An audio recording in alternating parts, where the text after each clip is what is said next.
Bir buna kalkalım. Hazır Kur'an verdi buna cüret olayını. Sayıncan gel koyuyoruz. Cevap alman sorununu veremiz.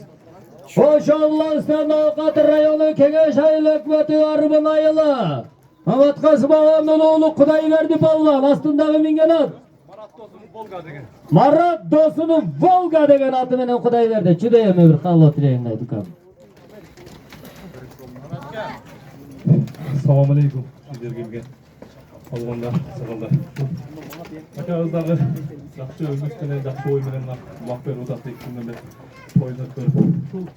Aka, атайын денсаулық болсын, өміріңіз ұзын болсын, балдарыңыздың жақсы дүниелерін болсын. Ниет тілесеңіз тілек мақсатыңызға жетің. Бүгін қаншалаған полвондар келді, сол полвондардың, ақсақалдардың дуасы сізге түс тиген болсын. Ulan, berekelle. Doğarçıda. O zaman aslındağı mingen at Marat Dosunun Volga degen atı menen bunake. Kimge? Saycan. Bineriz. Tariyel'den atı, Tariyel attı.